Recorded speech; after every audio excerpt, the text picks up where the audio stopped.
Happy birthday to you. Happy birthday to you. Happy birthday to you. Happy birthday to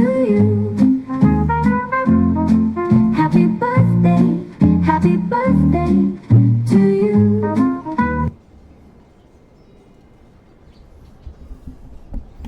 Hello, this is Spartan Commander, and this is a special video that I wanted to make to celebrate Rome Total War's 20th birthday. Oh my gosh, 20 years old. And what I thought I'd start off this video with is just give you a brief history of my journey on Rome Total War. Okay, I used to get a PC gaming magazine called PC Gamer. And I remember one week I opened it, and in the middle spread of this magazine were photographs of this brand new great game called Rome Total War. Oh my gosh, and I was reading up about it. The critics had said what a great game it was, that the graphics were groundbreaking, the gameplay was groundbreaking, and as I say, the critics were saying what a great game it was, and I was looking at these photographs and thinking, yeah, this is a game for me. So I made a mental note that it was going to come out on the 22nd of September 2004. And I remember that day I finished work and I went into town and I went to the gaming shop. And remember, in those days, Rome Total War was played on a CD. You know, like now you just go onto Steam and you click on and you play from Steam. Well, in those days, you had to load up a CD to play Rome Total War. And when I went into this gaming shop, there the shelves were filled with Rome Total War CDs there by Activision, I think it was at the time. I remember buying that, and I also bought a book on Rome Total War, and it was quite a thick book, and it was telling you all about the different factions, the different units, tactics, strategies to use and things like that. I've still got that book somewhere. And of course I took the game home, loaded it into the computer, and oh my gosh, I played the tutorial, okay, just to get a feel of the game. And I think if I remember, I did the campaign on Julii. I think that's if I remember correctly. But then I discovered the multiplayer, and I never really looked back from there. Now, for what I decided to do was I wanted to concentrate on one faction instead of trying all the different factions. And what I did, I concentrated on the Greek cities faction. So for the first about 3 months of Rome Total War, I only played with the Greek cities faction, hence my name, Spartan Commander. And I started off by hosting 1v1 games on the multiplayer. And of course I got friendly with people that came on to play, and then we'd host the 2v2 with the people I got friendly with, and then 3v3 and 4v4s. And that's how we started to play the game then. Most people in the early days of Rome Total War were playing obviously with the Rome faction. So for me, playing with the Greek cities faction was quite unusual, but I got quite good with them, and we, that's the faction that I quite liked for the first 3 months. I had a lot of friends on Rome Total War, but one particular friend was Wolf. He doesn't play Rome Total War anymore, but him and me used to do a lot of 2v2 battles. And of course, later on, we became friendly with Scorpion King SR. Now, a lot of you know Scorpion King, and you know he still plays Rome Total War. And the three of us used to have battles together, 3v3s against, other players, other new players. Remember, we were all brand new in the early days of Rome Total War. Now, just to say that I always remember this, and Scorpion King, we remember this. Him and me were playing a 2v2 game once, and for some reason we decided to take Numidia. And what we said was, I don't know why this game sticks in our minds, but anyway, what we said was that there was a 2 LE max, okay, and we were going up against these 2 clan members who were both bought Rome. And of course it was a bit of a laugh. They bought Rome, and there we were with lowly Numidia. But 2 L's max. Well, I know Scorpion King was good with elephants, and I wasn't that good. So what we said was Scorpion King bought 4 elephants and I wouldn't bring any. So of course it was a 2 Ellie max, so there's 4 Ellies altogether. So he bought 4, I didn't bring any. And the funny thing was, with lowly Numidia, with those elephants, we beat these 2 clan members who bought Rome. I always remember that. If you see Scorpion King in the lobby, ask him about that battle. And a fair play to the clan members. Like, you know, they both said really well done to us for that particular battle. As I say, out of all the thousands of battles that we've had, I do remember that one quite a lot. I'd just like to move on now to like kind of the clans, if you like, on Rome Total War. And remember that in the early days of Rome Total War, all the clans were CWB. Now, in those early days, CWB, they played for 12,500 denarii each. I think a couple of years later, it went up to 15,000 each. What CWB clans play now. But the CWB clans were very elitist, and anybody that wasn't in a clan, should be stood on and just kicked to the side. Like treated like. Kind of, if you're not in a clan, you're just not very good at all. And what Wolf and myself used to do was love hosting and getting clan members in and beating them. And 90% of the time, when the clan's members looked like they were being beaten, they just left the game without even saying good game or anything like that. And there's one instance I'd just like to share with you here. There were 5 clan members in the lobby. Okay, just to let you know that in those days there were hundreds of people in the lobby. You could scroll and scroll and scroll and not get to the bottom of the people. And remember, there's 3 different lobbies in Rome Total War, and all those lobbies were in use. Anyway, there were 5 clan members, and me and Wolf hosted. And 2 of the clan members came into our game, and they said, one of them said to their clan members, "We'll just beat these 2 noobs quickly," meaning me and Wolf, "and then we'll come back out and we'll host a proper clan game." So they joined our game, and this is what makes me laugh, was after about 10 minutes, me and Wolf were thrashing them, right? And all of a sudden, they just left the game. Didn't even say good game or anything, just left the game. And I remember me and Wolf both, typed question mark to each other. What's happened here? And when we went into the lobby, those clan people had already hosted a clan game for themselves. And what we think happened is that the 2 clan members who we were beating came out, went into the lobby, said to their clan mates, "We told you we beat them quickly. Let's get a clan game going." So of course they told their clanmates that they beat us quickly. So Wolf, when we got into the lobby, he said, "Would you guys like a rematch? Right? You might be able to beat us next time." So he got the message across to their clanmates that they hadn't actually beaten us like that. I don't know why that stayed in my mind, but I just want to give you a flavour of how the CW clans elitism was there, and it kind of, for me and Wolf, it kind of put us off ever joining a clan because of the way that they were. And let's just give you a flavour of what they were like. And then talking about the Brotherhood clan, I remember all of a sudden I saw 2 names come into the lobby, right, with capital letters and underscores as their tags. They really stuck out in the lobby. And of course, a lot of the CWB clans were saying to Conan and Cannon, the co-founders of the Brotherhood, "You're not a real clan," and that type of stuff, because of the way they looked, with the capital letters and underscores.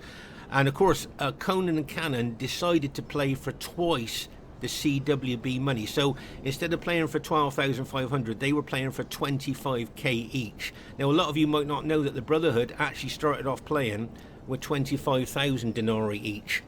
And of course, these CWB clansmen were saying to Conan and Cannon, "You're not a real clan. If you were a real clan, you'd be playing CWB money and rules and all that type of stuff." And Conan and Cannon, to be honest with you, got quite a lot of abuse from these elitist clansmen. But Conan and Cannon kind of just shrugged that off and just slowly recruited players to join their clan to play for 25k. Now, Brotherhood members that joined the Brotherhood didn't just have to play for 25k. If they wanted to play the CWB money, they could as well. Okay, but they wanted to play a bit of both. And just to let you know that Brotherhood member Eth, who still plays Rome Total War, it's a little bit of a story about him. The minimum age to join the Brotherhood is 16. Okay, now he was only 15 but he was a really good, mature player. And we actually got permission from the Senate to actually recruit him at the age of 15. Now, he was a great CWB player, but also he proved to be a really good 25k player. Now, he entered a CWB tournament, okay, when, remember, there were hundreds of players in the lobby, really, a lot of really good CWB players, and he is in a 25k clan, the Brotherhood, right? But he entered this 2v2 tournament with another player. I can't remember who that other player was. And Eth and this other player won the CWB tournament when there were, like I say, hundreds of players in the lobby, loads and loads of good CWB players. And of course, a lot of people were saying that was really, amazing that a player that was in a 25k clan would win a CWB tournament. But it's just to say that Conan and Cannon were recruiting people that could play in both of those both of those codes there.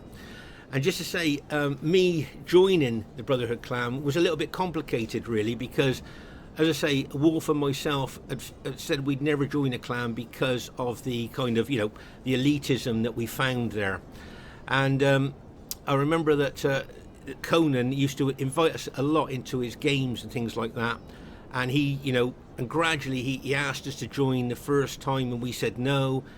He asked us again, and we said no. We didn't want to join. But gradually we found that the people in the clan weren't elitist in the Brotherhood clan. They were nice, people that were willing to give everybody a chance. And so on the third time of asking, both Wolf and myself joined the Brotherhood. Now, that was August 2006. Okay, now I've got quite an interesting story to tell you here. When I first joined the Brotherhood clan, I went onto the Brotherhood website, and the only thing on this website was everything about Rome Total War, tactics, strategies, army builds, and things like that. And I thought, well, that's all right, not too bad, but I thought about finding something more interesting, to put on there as well, not just all about RTW. So I started to look for interesting news items, and I found an interesting news item. I put that onto the website, just something a bit different from around the world.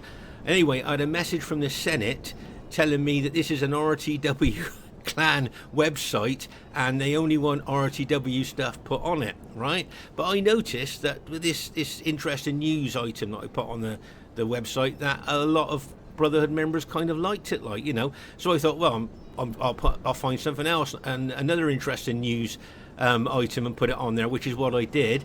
And I had another message from the Senate telling me we've already told you once, this is only things, this website's only for RTW things, not for outside things. And they must have thought to themselves, oh my gosh, we recruited a troublemaker here. Okay, just to explain to you, there's never been a leader of the Brotherhood. We've got 5 senators who are elected by the membership that guide the Brotherhood. Okay, so there's never been a leader. It's 5 senators that are elected by the membership who guide the Brotherhood. Okay, so anyway, the Senate election was coming up, and to my absolute amazement, I was elected to the Senate. I think I had the 3rd highest votes to join to go into the Senate there, and that must have raised a few eyebrows amongst some of the senators there. It's kind of like the gamekeeper turned the poacher turned gamekeeper there when I went into the Senate after kind of causing a bit of trouble by just posting some interesting news items on the website. Anyway, not long after that, I was asked to be the recruiter of the Brotherhood, and I think you'll find that most of the Brotherhood clan now I recruited over the years of being the recruiter there. So I just thought you might find that quite interesting there. And then, of course, the 31k game. Steve Longshanks and myself, we used to play a lot of 2v2s together, and one time we were playing and we thought we'd add an extra 1,000, because we used to play for 30k each. Just to explain to you, the Brotherhood started off playing 25k, as I said, and then we moved up to 30k. And then Steve Longshanks and myself, I remember one day we just thought we'd add an extra 1,000 to that 30,000, so to play at 31k. And we found with that extra 1,000 denarii, you could just finish off your army just nice, your Roman army just nice there. Okay, so I used to host a lot in those days. In fact, I used to host all the time, really. And so I started to host games at 31k each. And of course, to start off with, people were saying, why have we all got an extra 1,000 denarii? But soon they kind of liked that extra 1,000 denarii and could see how it kind of, finished off their armies just right there. And so that's how the 31k kind of rules started there. The 31k battle started. But we made those rules, I think, very Rome friendly, with 6 cavalry max and things like that.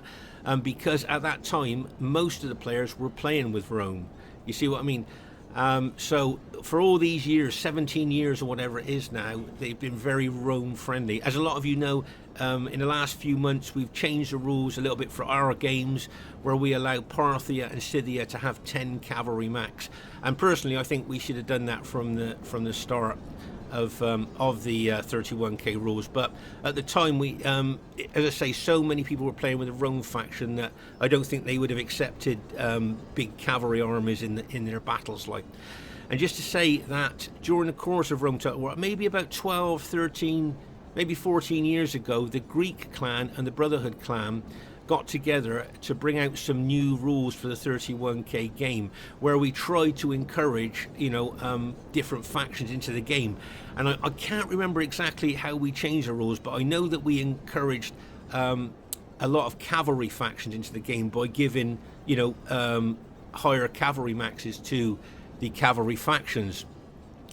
And just to say that we hosted those rules, and a lot of 31k players would join our games, and we called them, because it was the Greek Brotherhood new rules, we called them the GBH rules, okay, the kind of new rules, and a lot of 31k players didn't like these rules because, they had their saved armies, that they could just load, they just played the same factions, they played the same tactics and strategies. And bringing something new into the 31k game, a lot of them didn't like. And in fact, I hosted a few games where I said the GBH rules, right?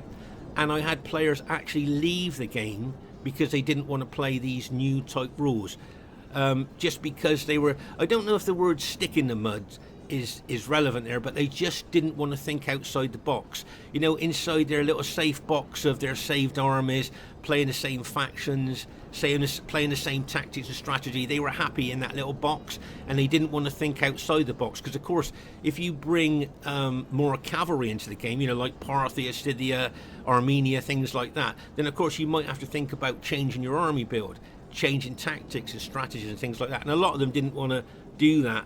So that was about, I don't know, maybe 13, 14 years ago, the Greek clan and the Brotherhood clan did try and bring in some new rules to encompass more factions into our games. But there was such a kickback by 31k players that in the end we kind of just stopped hosting those rules. If you ask, I think Greek Cleomenes is the only Greek player playing now. If you see Cleomenes at all, you can ask him about the GBH rules. He might be able to remember a little bit more about the faction changes that we tried to bring in. But as I say, a lot of 31k players didn't like the change there. As I say, we bought in the 10 cav max for Parthia and Scythia, and 6 foot archers max as well. Now, we didn't just bring them into our games, we experimented over a whole weekend with the 10 cavalry for Parthia and Scythia and the 6 foot archers. And at the end of that weekend, I think most of the players that played those new rules enjoyed them. So that's why we've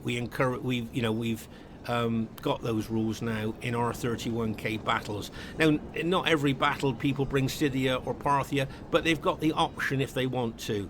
So that's why we bought those in. And we know that Parthia and Scythia's infantry are so poor that really the cavalry are their strength. So that's what that's why we bought those rules in.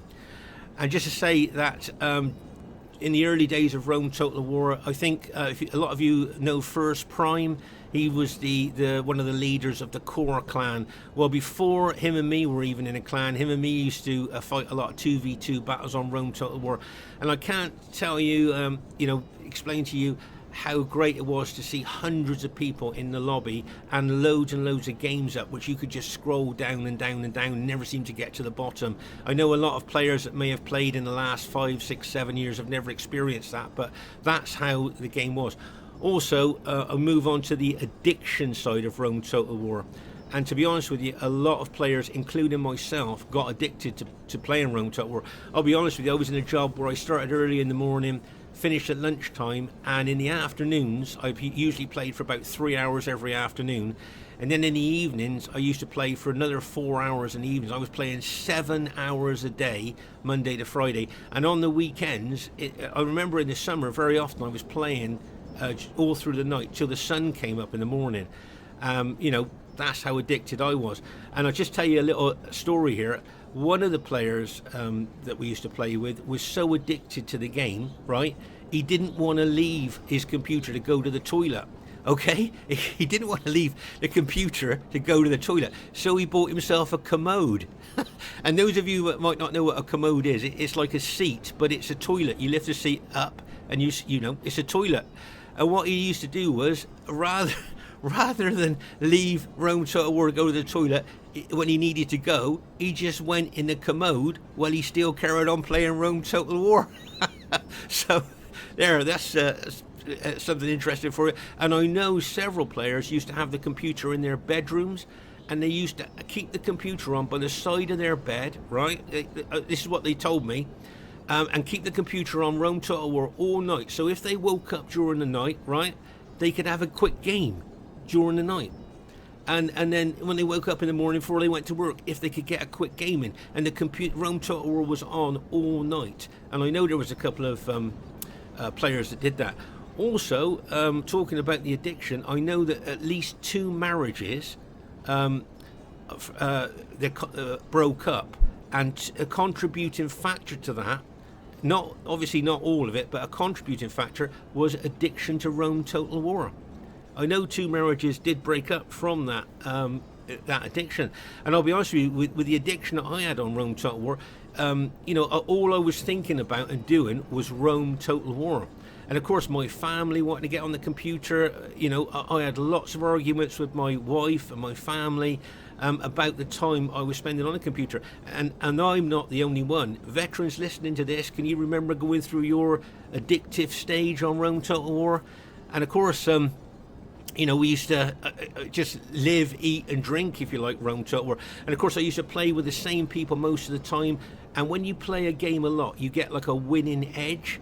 And to be honest with you, we won, you know, the vast majority of our battles with all the different people that I played with. Like, and if on the odd occasion we lost a battle, I'm not kidding you, we'd be thinking about that battle for 4 or 5 days after it, thinking what we'd done wrong, what we could have done differently, and things like that. That's, you know, that's the just trying to explain how addicted some people were to this game, including myself. Like, you know, in the end, my family said to me, you got to stop going on the computer so long or we're going to get rid of the computer, kind of thing, like, you know. And that kind of shook me out of the addiction a bit. But yeah, a lot of RTW veterans would tell you about how addicted they are. I know a lot of Brotherhood members, sadly, that don't play anymore. A lot of them were addicted to Rome Total War, and you know, a lot of them were arguing with their wives and family about the time they were spending on Rome Total War. So I thought that was just, you might find that interesting to know about that,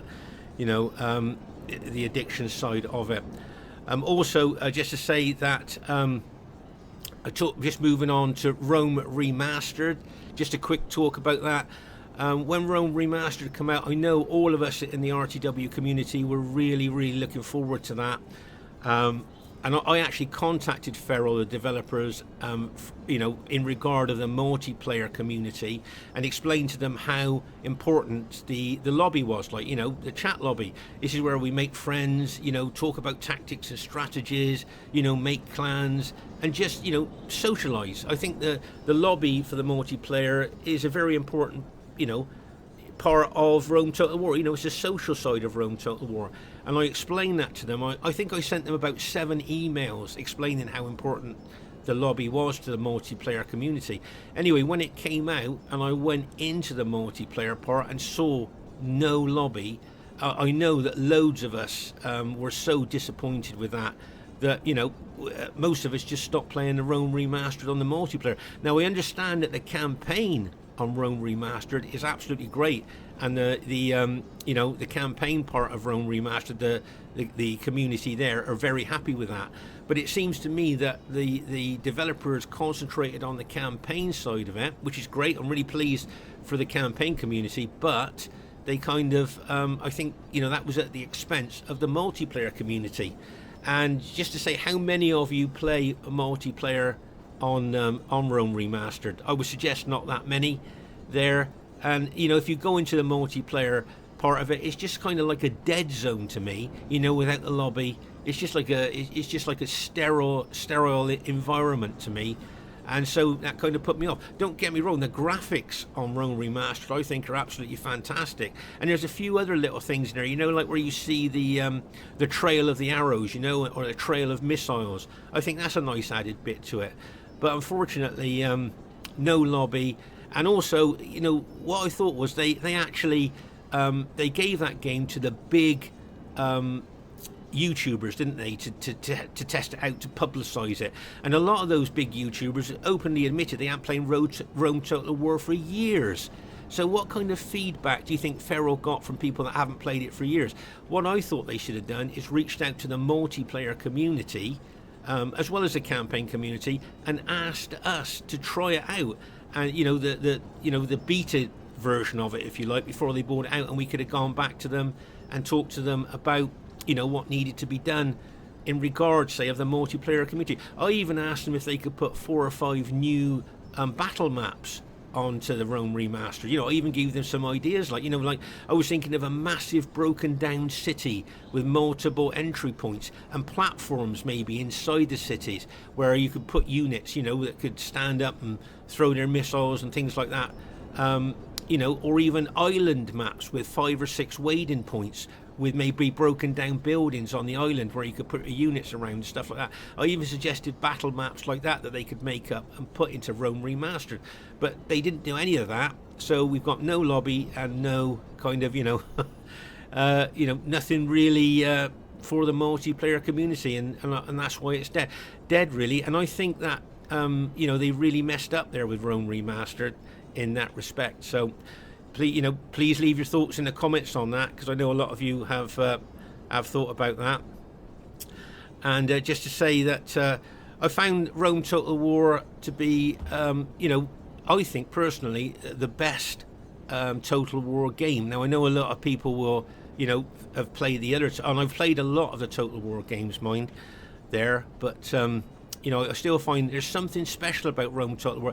There's like a special ingredient. I don't know if it's the gameplay itself. You know, I know a lot of you that watch our battle videos, we know when the cavalry hits their target, I can't help saying bang as a cavalry, you know, smashes into its target there. I know the other day someone called me Mr. Bang. But you know, to me, when that cavalry hits, you know, and the actual gameplay itself of the whole game seems to be so good, and I think Total War seemed to lose that with the other Total War games that they brought out. I don't know what all of you think about that, but yeah, it's just a kind of a special game to me. And just to say something else I thought I'd mention as well, Scorpion King and myself used to enjoy playing, get ready for this, 2v4s and 2v6s on Rome Total War.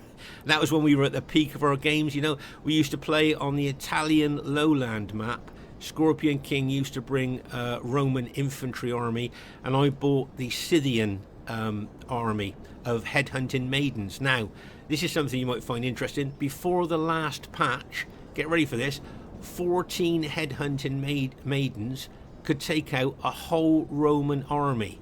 Okay, and so I used to bring Scythia, and Scorpion King used to bring Rome, and the two of us used to play 2v4s and 2v6s on this map. And of course, with those Scythian headhunting maidens taking out whole Roman armies, they were pretty, you know, pretty formidable.